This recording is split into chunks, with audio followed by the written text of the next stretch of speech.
Stage پر بیٹھے فیضان جتوئی سے بغلگیر ہوتے وہاں ہوتی تمام چمگوئیوں کا منہ بند کر دیا تھا۔ جابر خان کی حسد بری آگ اگلتی نظریں سردار زاکوان کے مسکراتے روشن چہرے پر جمی ہوئی تھیں۔ جس طرح باقی قبیلوں کے بڑے لوگ جھک جھک کر سردار زاکوان کو مل رہے تھے، اس بات نے اس کے حاسدوں کو جلا کر راکھ کر دیا تھا۔ کیا ہوا جابر خان؟ آپ تو بہت شدت سے منتظر تھے سردار لالا کے آنے کا، اب جا کر ملیں گے نہیں ان سے؟ اسجد جابر خان کی ماندھ پڑتی رنگت دیکھ استہزائیہ لہجے میں مخاطب ہوا تھا۔ ارد گرد متوجہ لوگوں کی وجہ سے جابر خان کو ناچار اٹھ کر جانا پڑا تھا۔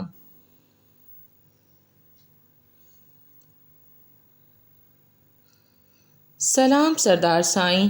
سردار زاکوان سے ہاتھ ملاتے اس نے باقی سب کی طرح جھک کر اس کے ہاتھ پر ماتھا ٹیکا تھا۔ کیسے ہو جابر خان؟ سردار زاکوان نے ٹانگ پر ٹانگ رکھے اپنے مخصوص مغرور لہجے میں پوچھا تھا۔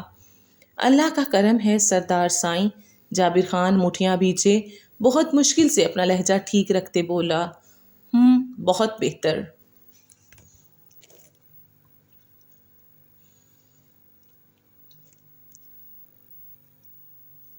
زاکوان خوشی کے موقع پر کوئی بدمزگی نہیں چاہتا تھا۔ خانوں سے ان کے کارناموں کا حساب کل جرمگے میں ہی مانگنے والا تھا۔ اف کتنی ٹھنڈ ہے، مجھے لگتا ہے میں تو اس ٹھنڈ میں ہی جم جاؤں گی۔ اگر آج اسائنمنٹ سبمٹ نہ کروانی ہوتی تو میں کبھی نہ آتی۔ دونوں ہاتھوں کو آپس میں مسلتے عنائشہ سردی سے کانپتے ہوئے بولی تھی۔ اس کے ساتھ چلتی زرجان نے نگاہیں موڑ کر اس کی جانب دیکھا تھا۔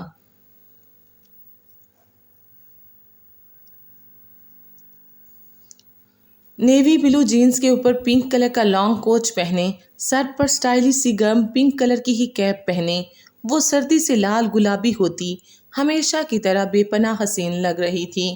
اس کے سیاہ بال کیپ سے نکلتے شانوں پر پھیلے ہوئے تھے، جبکہ روئی جیسے نرم گال سردی کی شدت سہتے گلابی ہو چکے تھے۔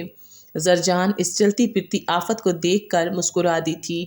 یہ نازک سی گڑیا یونی کے ہر لڑکے کی اولین خواہش تھی، بموروں کی طرح اس کے گرد منڈلاتے رہتے تھے۔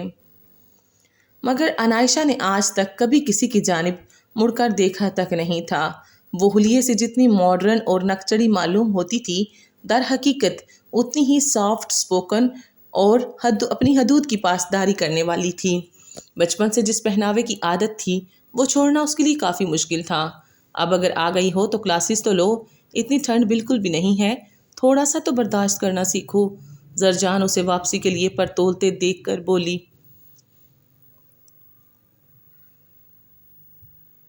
نہیں، میں سب کچھ برداشت کر سکتی ہوں مگر یہ ٹھنڈ بالکل بھی نہیں۔ میں تو کہتی ہوں تم بھی چلی جاؤ اپنے ہاسٹل۔ عنائشہ اس کے ساتھ کیفیٹیریا میں داخل ہوتی مفید مشورے سے نوازتے بولی۔ زرجان عنائشہ کے مقابلے میں بالکل مختلف لڑکی تھی، ہمیشہ بڑی سی چادر کا نقاب لیے اس میں خود کو چھپائے رکھنے والی تحمل مزاج سی، جبکہ اس کی نسبت عنائشہ تھوڑی بولڈ تھی اور اس سے کئی زیادہ سٹائلش۔ کوئی بھی انہیں دیکھ کر اس بات پر یقین نہیں کر سکتا تھا کہ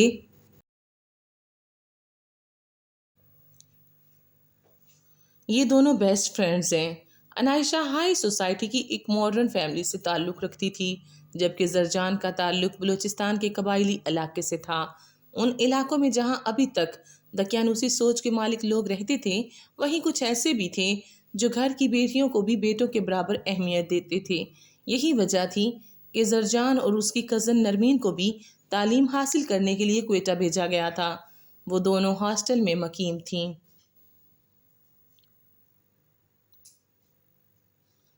اور ہر 2 مہینے بعد اپنے گھر جاتی تھیں۔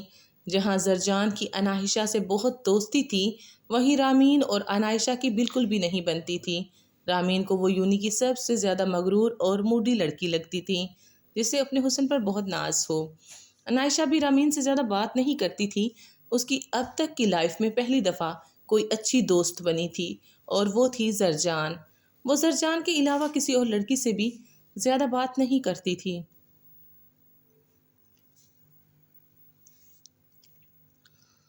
اس کی اس مزاج کی وجہ سے یونی میں اسے مختلف القابات سے نوازا جاتا تھا، مگر عنائشہ کو کسی کے کچھ بھی کہنے سے کوئی فرق نہیں پڑتا تھا۔ تمہارا واقعی کچھ نہیں ہو سکتا، زرجان نے اس کی بات پر افسوس سے سر ہلایا۔ جب اسی لمحے انہیں ساتھ والے ٹیبل سے کچھ شوخ و شریر لڑکوں کے کہکے کی آواز آئی تھی، جہاں وہ ابھی ان کے تھوڑی دیر بعد ہی آ کر بیٹھے تھے۔ اوہ، تو اب سمجھی میں، یہ الو کے پٹھے ہمارا پیچھا کر رہے ہیں۔ زرجان، سچ بتانا، یہ وہی لڑکے ہیں کیا؟ عنائشہ ان لڑکوں کو دیکھتے دانت پیس کر بولی۔ ہاں وہی ہیں، مگر چھوڑو، تم خود ہی بکواس کر کے چپ ہو جائیں گے۔ زرجان عنائشہ کے غصے سے واقف تھی، اس لیے نارمل سے انداز میں بولی۔ یہ لڑکے پچھلے کئی دنوں سے اسے تنگ کر رہے تھے۔ اس نے عنائشہ کو اس بارے میں بتایا تھا، اور آج پہلی بار ہی تھا کہ وہ عنائشہ کے سامنے یہ سب کر رہے تھے۔ ہم لڑکیاں یہی کمزوری دکھا کر ان آوارہ چھچوروں کو شہ دیتی ہیں۔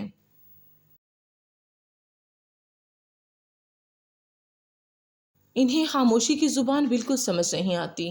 جتنا ڈرو گی یہ اتنا شیر بنیں گے۔ عنائشہ ایک ایک لفظ پر زور دیتی اپنی جگہ سے اٹھی تھی، کیونکہ اب ان لڑکوں نے آہستہ آواز میں زرجان کے نقاب پر فکرے کسنا شروع کر دیے تھے۔ کیا ہوا؟ پہلی بار چادر میں لڑکی دیکھی ہے؟ گھر میں ماں بہن چادریں نہیں اوڑھتی، یا ان کو بھی چادر اوڑھتے دیکھ ایسے ہی سیٹیاں مارتے ہو؟ بولو، اب بولتی کیوں بند ہو گئی؟ انہیں بھی ایسے ہی غلیظ نگاہوں سے گھورتے ہو؟ عنائشہ کا پارا چڑھ چکا تھا۔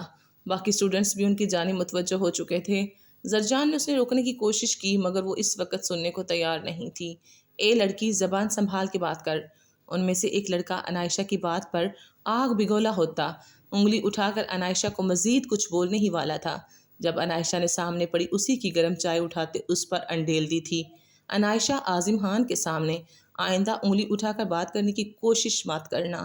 آج تو صرف چلائی ہے، اگلی بار توڑ دوں گی، اور اگر آئندہ میری دوست یا کسی لڑکی کو بھی تنگ کیا تو کسی کو شکل دکھانے کے قابل نہیں چھوڑوں گی میں۔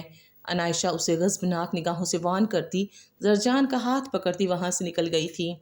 پورے کیفے میں سناٹا چھا گیا تھا۔ عنائشہ عازم خان کسی کو گھاس نہیں ڈالتی تھی، اس بات پر سب کو غصہ آتا تھا، مگر وہ جب کسی سے بات کرتی تھی تو 2 پل میں ایسے ہی عزت اتار کر رکھ دیتی تھی، اس لیے سب خود ہی اس سے دور رہتے تھے۔ میم، ابھی آدھے گھنٹے بعد آپ کی بیرسٹر افندی صاحب کے ساتھ میٹنگ ہے۔ یہ اس کی فائل جو آپ نے منگوائی تھی۔ مہناز بیگم کی سیکرٹری ان کے پاس کھڑی انہیں ریمائنڈ کرواتے بولی۔ ہاں ٹھیک ہے، تم جاؤ۔ مہناز بیگم اپنی پیشانی مسلتے اسے وہاں سے جانے کا اشارہ کر گئی تھیں۔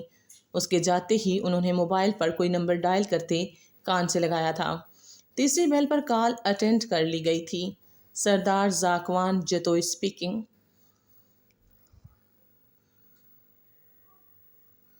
دوسری جانب سے ابھرتی بھاری آواز مہناز بیگم جیسی خاتون کے ماتھے پر بھی پسینے کی بوندیں چھوڑ گئی تھیں۔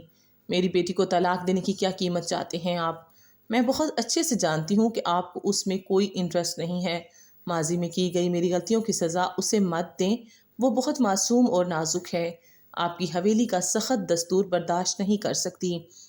مہناز بیگم آج پھر اس قلعے سے سر پھوڑنے کا ارادہ کر چکی تھیں۔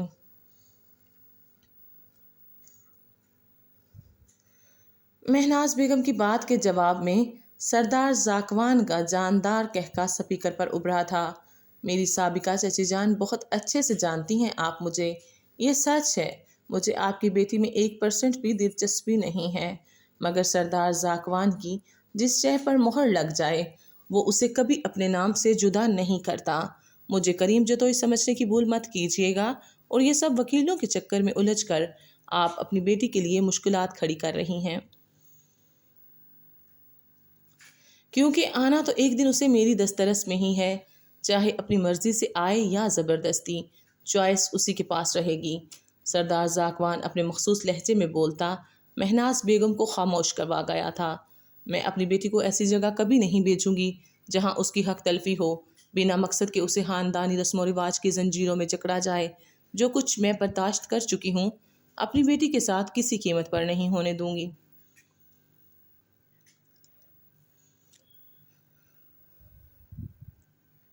مجھے معلوم ہے آپ میری بیٹی کی رخصتی کے بعد خاندان کے باقی مردوں کی طرح دوسری شادی کر لیں گے۔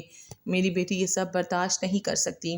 مہناز بیگم اپنی بیٹی کی خاطر ہر جنگ لڑنے کے لیے خود کو تیار کر چکی تھیں۔ سردار زاکوان جتوئی کو اپنی مرضی کرنے سے آج تک کوئی نہیں روک پایا، نہ آج تک ایسا کرنے والا کوئی پیدا ہوا ہے۔ آپ کی بیٹی میری بیوی ہے، آپ اس کے نام کے ساتھ بے شک عنائشہ اعظم خان جوڑ دیں، مگر وہ رہے گی ہمیشہ عنائشہ زاکوان جتوئی، اس قبیلے کی سردارنی۔ میں صرف اس کی پڑھائی تک کی مہلت دے رہا ہوں، اس کے بعد وہی ہوگا جو میں چاہوں گا۔ سردار زاکوان اپنا حکم جاری کرتا فون بند کر گیا تھا۔ مہناز بیگم نے بے اختیار اپنا سر پکڑ لیا تھا۔ جتوئی قبیلے اور خان قبیلے کے مردوں سے ٹکر لے کر وہ یہاں کویٹہ میں آن آباد ہوئی تھیں۔ کوئی ان کی ضد کا مقابلہ نہیں کر پایا تھا، مگر اب وقت بدل چکا تھا۔ آج ان کے سامنے سردار زاکوان جتوئی کھڑا تھا، جس کے آگے آج تک کوئی نہیں ٹک پایا تھا۔ جسے فیصلہ کرنا ہی نہیں، اسے منوانا بھی اچھے سے آتا تھا۔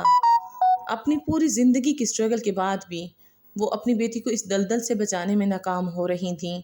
جس جگہ ان کا دم گھٹتا تھا، وہاں بھلا ان کی نازک اندام بیٹی کیسے رہ سکتی تھی؟ عنائشہ کو سردار زاکوان جتوئی سے بچانے کا سوچ سوچ کر ان کا دماغ معاف ہو چکا تھا، مگر کوئی سرا ہاتھ نہیں آ پایا تھا۔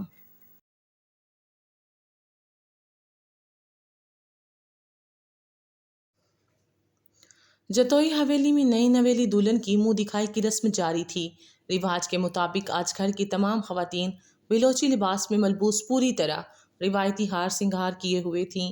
فل کامدار بھاری فراق، جن کے اگلے حصے پر ریشم کے مختلف دھاگوں اور شیشے کا کام کیا گیا تھا، اپنے روایتی چاندی کے زیور اور ماتھا پٹی کے ساتھ سروں پر دوپٹے ایک طریقے سے اوڑھے ہوئے وہ سب خواتین بہت حسین لگ رہی تھیں۔ حویلی کی بہو بیٹیاں اور باقی تمام رشتہ دار خواتین فنکشن پوری طرح انجوائے کرنے میں مصروف تھیں۔ جب باہر سے ملازمہ نے آ کر سردار زاکوان اور حویلی کے باقی مرد حضرات کی آمد کی اطلاع دی تھی، رسم کے مطابق انہوں نے دلہن کے سر پر ہاتھ رکھ کر شفقت سے نوازنے کے ساتھ شال اور نیک دینا تھا۔ حویلی کے علاوہ باقی خواتین مردوں کو اندر آتا دیکھ اپنے دوپٹے کے پلو سے چہرہ ڈھک گئی تھیں، جبکہ زیادہ تر کی نظریں زمان جتوئی کے ساتھ سب سے آگے اندر چل کر آتے سردار زاکوان جتوئی پر ٹکی ہوئی تھیں۔ سردار زاکوان کی وجاہت کے چرچے دور دور تک پھیلے ہوئے تھے۔ خاندان کی تقریباً ہر لڑکی کی اولین خواہش سردار زاکوان کی زوجہ بن کر اس کی ریاست کے ساتھ ساتھ اس کے دل پر راج کرنا تھی، لیکن زاکوان جتوئی نے آج تک کسی بھی لڑکی کی جانب نظر اٹھا کر نہیں دیکھا تھا۔ کوئی اسے اس کا غرور کہتا تھا تو کوئی اس کی شرافت، لیکن سفینہ جتوئی اپنے پوتے کی 3 شادیاں تو ہر صورت کروانا چاہتی تھیں۔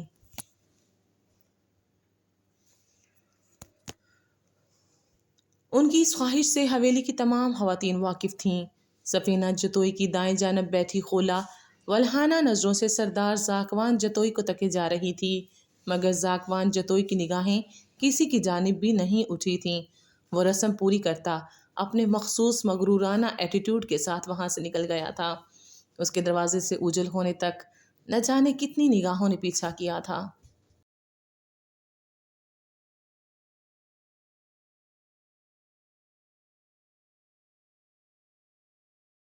یار کتنی مشکل لائف ہوتی ہے نا تم لوگوں کی، مجھے تو یہ سب سوچ کر ہی کوفت ہو رہی ہے۔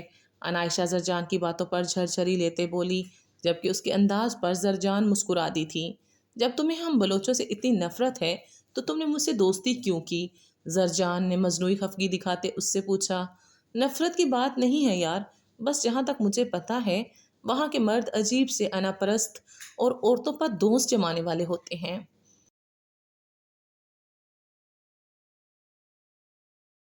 بڑی بڑی حویلیوں میں عورتوں کو قید کر کے رکھا جاتا ہے، ان کے لیے عورتوں کی اہمیت باندیوں سے زیادہ نہیں ہوتی، اور اپنی بیویوں پر سوکنے لا کر بٹھانا تو ان کی فطرت ہوتی ہے۔ عنائشہ نے اپنی ساری بھڑاس زرجان کے سامنے نکالی تھی۔ اوہو عنائشہ، ایسا کچھ بھی نہیں ہے جو تم کہہ رہی ہو۔ یقین مانو جتنی عزت بلوچ اپنی عورتوں کو دیتے ہیں، شاید ہی اتنی عزت کسی اور علاقے کے مرد دیتے ہوں۔ عورت کے ایک بار چل کر جانے پر بڑی بڑی دشمنیاں ختم کر دی جاتی ہیں۔ باقی چھوڑو، میں تمہیں ہمارے علاقے کے سردار کا قصہ سناتی ہوں، جن کے سگے بھائی کا قتل کیا گیا۔ وہ اس کا بدلہ لینے کی طاقت بھی رکھتے تھے اور ارادہ بھی، مگر دشمنوں کے گھر سے عورتوں کے چل کر آنے اور خون معاف کرنے کی درخواست پر نہ صرف دشمنی وہی ختم کر دی سردار سائی نے، بلکہ ان عورتوں کو اپنی حویلی سے سروں پر چادریں اڑا کر رخصت کیا۔ تم بولو، ایسا بڑا دل یہاں کے مردوں میں پایا جاتا ہے؟ اور رہی بات قید کر کے رکھنے کی، تو انہیں قید نہیں کیا جاتا، اسے تحفظ دینا کہتے ہیں۔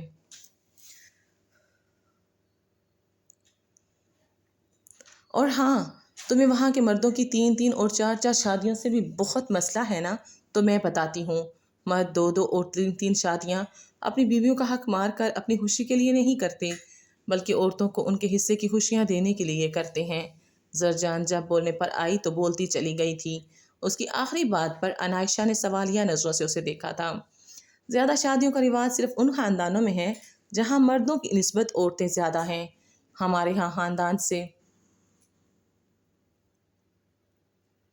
باہر بیٹی دینے کا رواج نہیں ہے، اس لیے بے جوڑ رشتوں سے بچنے کے لیے ایک ہی لڑکے سے اس کے جوڑ کی لڑکیوں کی شادی کروا دی جاتی ہے، تو پھر چاہے وہ 2 بیویاں ہوں یا 3، ایک ہی چھت کے نیچے ہنسی خوشی رہتی ہیں۔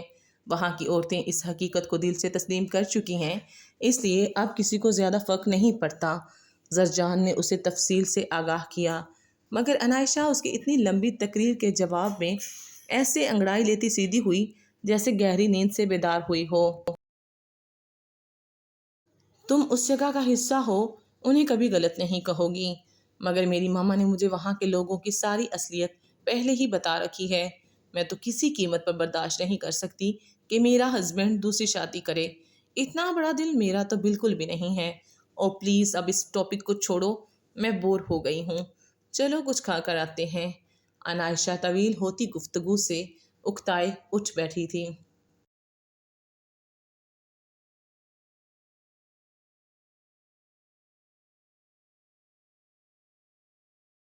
جتوئی حویلی بلوچستان کے شہر بولان کے قبائلی علاقے میں واقع تھی۔ وسیع و عریض رقبے پر پھیلی یہ موجودہ دور کی سب سے شاندار عمارت جانی جاتی تھی۔ اس حویلی کے اندر مقیم لوگوں کا رہن سہن بھی شہنشاہوں سے کم نہیں تھا۔ جتوئی حویلی کے حصے میں ہی ہمیشہ صدارتی کرسی رہی تھی۔ بہت سے قبیلوں کی بہت کوشش کے بعد بھی کوئی چھین نہیں پایا تھا۔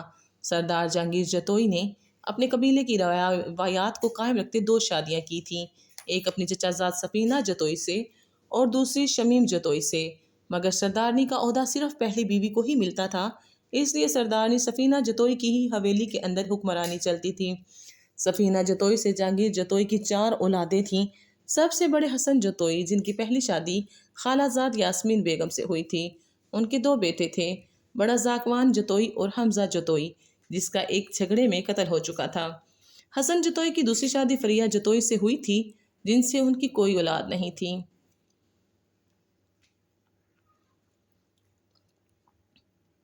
دوسرے نمبر پر یوسف جتوئی تھے، جن کی پہلی شادی گلناز جتوئی سے ہوئی تھی۔ ان کا ایک بیٹا اسجد اور 2 بیٹیاں پلوشہ اور غزالہ تھیں، اور دوسری شادی صبورہ بیگم سے ہوئی تھی، جن کی ایک بیٹی انم تھی۔ تیسرے اور چوتھے نمبر شبانہ جتوئی اور سارہ جتوئی تھیں، جن کی شادیاں خاندان میں ہی کی گئی تھیں، جبکہ سردار جہانگیر جتوئی کی شمیم جتوئی سے 2 اولادیں تھیں، بیٹا کمال جتوئی اور بیٹی حلیمہ جتوئی۔ ان کے ہاں خاندان سے باہر شادی کرنے کا رواج نہیں تھا، مگر کمال جتوئی نے اپنی ماں کی شہ پر سب خاندان والوں سے بغاوت کر کے اپنے مخالف خان قبیلے کی بیٹی مہناز اعظم خان کو بیاہ کر حویلی لایا تھا۔ مہناز نازوں میں پلی کافی موڈی لڑکی تھی، جس سے حویلی میں رہ پانا کافی مشکل ثابت ہو رہا تھا۔ شادی کے 2 سال بعد دونوں نے ایک خوبصورت سی لڑکی کو جنم دیا تھا، جس کا نام شمیم جتوئی نے بہت پیار سے عنائشہ کمال جتوئی رکھا تھا۔ کچھ عرصے بعد جہانگیر جتوئی کی خواہش پر ان کے بڑے پوتے زاکوان جتوئی اور عنائشہ جتوئی کا نکاح کر دیا گیا تھا۔ مہناز بیگم نے اس بات پر بہت اعتراض اٹھایا تھا، مگر ان کی اس معاملے میں نہیں سنی گئی تھی۔ مہناز بیگم ہر روز کمال جتوئی سے حویلی چھوڑ کر شہر شفٹ ہونے کی بات کرتی، مگر کمال جتوئی اپنوں سے مزید بغاوت کرنے کے حق میں نہیں تھے۔ انہیں پہلے ہی اس بغاوت کی معافی نہیں مل پائی تھی اپنے باپ سے، جب انہی دنوں کمال جتوئی کی دوسری شادی کا فیصلہ کیا گیا تھا، جسے سنتے ہی مہناز بیگم نے ایک ہنگامہ کھڑا کر دیا تھا۔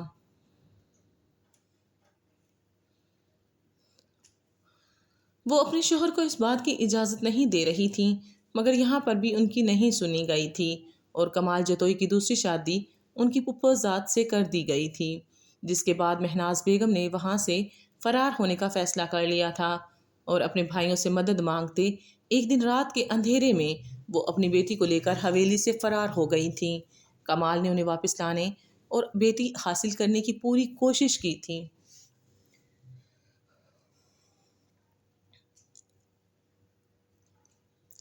مگر مہناز بیگم نے کورٹ سے رجوع کرتے نہ صرف ان سے طلاق لے لی تھی بلکہ اپنی بیٹی کی کسٹڈی بھی حاصل کر لی تھی۔ لیکن وہ اپنی بیٹی کے نام کے ساتھ جڑا زاکوان جتوئی کا نام نہیں ہٹا پائی تھیں۔ وہ اب شہر میں مقیم تھیں اور ایک کامیاب بزنس ویمن تھیں، مگر زاکوان جتوئی نام کا خطرہ انہیں ہمیشہ اپنے سر پر منڈلاتا محسوس ہوتا تھا۔ ان سب چیزوں کے باوجود یہ پورا خاندان حویلی کے اندر ایک ساتھ ہنسی خوشی رہ رہا تھا۔ 8 سال پہلے اچانک جہانگیر جتوئی اور حسن جتوئی ایک حادثے میں اپنی جان سے ہاتھ دھو بیٹھے تھے۔ پوری حویلی جہاں اس واقعے سے صدمے کی لپیٹ میں آ گئی تھی، وہیں پورے قبیلے میں ایک ہی سوال کھڑا تھا کہ اب سردار کون بنے گا۔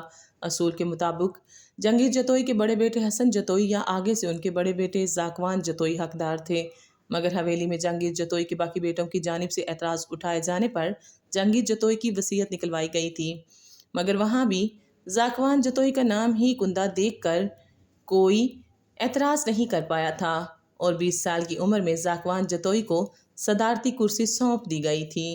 ہمیشہ سے ایک سردار کو حویلی کے اندر اور باہر سے بہت سی پوشیدہ سازشوں کا سامنا کرنا پڑتا تھا اور سردار زاکوان جتوئی بھی کرتا آ رہا تھا۔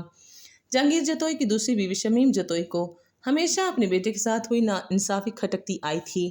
وہ چاہتی تھی کہ حسن جتوئی کی وفات کے بعد ان کا بیٹا کمال جتوئی یہ صدارتی کرسی سنبھالے، مگر ان کے ارمانوں پر پانی پھر جانے کی وجہ سے وہ اندر ہی اندر اپنی سوتن سفینہ جتوئی اور ان کے سردار پوتے زاکوان جتوئی کے خلاف ہو چکی تھیں، مگر کبھی بھی کسی کے سامنے آ کر سردار زاکوان جتوئی سے مخالفت کرنے کی جرات نہیں کی تھی۔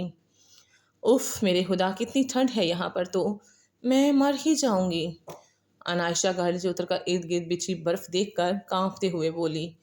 یہ لوگ یونیورسٹی ٹرپ میں مری آئے ہوئے تھے۔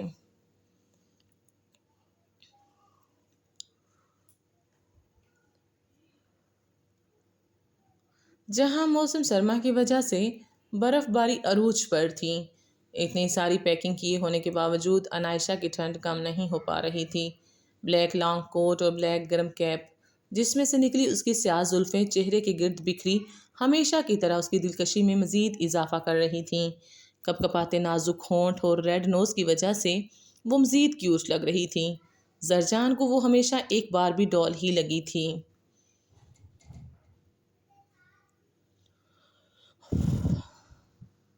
واو، کتنی خوبصورت جگہ ہے وہاں، میں وہاں پکچر لے کر ابھی آئی۔ انائشہ زرجان کے روکنے کے باوجود ایک طرف بنی اونچی پہاڑی اور اس پر برف سے ڈھکی جھونپڑی کو دیکھتی اس جانب بڑھ گئی تھی۔ سیلفی لیتے اسے خود پر کسی کی نظروں کی تپش محسوس ہوئی تھی۔ انائشہ نے بھی ساختہ آس پاس دیکھا تھا، مگر وہاں کسی کو نہ پا کر وہ ایک دو تصویریں لیتی واپس پلٹی تھی۔ جب بے دھیانی میں پیر پھسل جانے کی وجہ سے وہ کھائی میں جا گرتی، جب اسی لمحے کسی نے اسے کلائی سے تھام کر اپنی جانب کھینچتے اپنے مضبوط حصار میں لیا تھا، خوف کے مارے برآمد ہونے والی چیخ مقابل کے چوڑے سینے میں ہی دب گئی تھی۔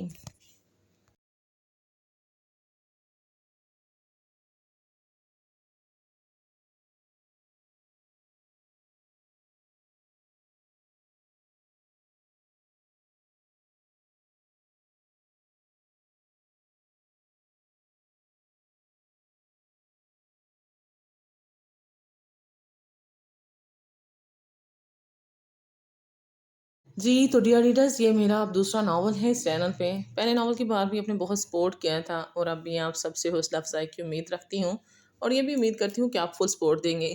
باقی بات ہے کہ یہ ناول میں نے خود سے نہیں لکھا ہوا، میں نے صرف اور صرف اس ناول کو ایڈٹ کیا اور وائس اوور کی ہے۔ ادروائز یہ ناول جس رائٹر کا ہے اس کا نام میں نے اسٹارٹنگ میں مینشن کر دیا ہے۔ دعا میں یاد رکھیے گا، اپنا خیال رکھیے گا۔ آخر میں آپ سے یہی گزارش ہے کہ پلیز چینل کو سبسکرائب کیجئے، ویڈیو کو لائک کیجئے اور کمنٹ سیکشن میں اپنی قیمتی رائے سے ضرور نوازیے گا تاکہ مجھے کچھ موٹیویشن ملے اور میں اپنے کام کو اچھے طریقے سے نبھا سکوں، پرفارم کر سکوں۔ آپ کی سپورٹ کے لیے دل سے آپ سب کی شکر گزار ہوں۔ مجھے بھی دعا میں یاد رکھیے گا۔ اللہ حافظ۔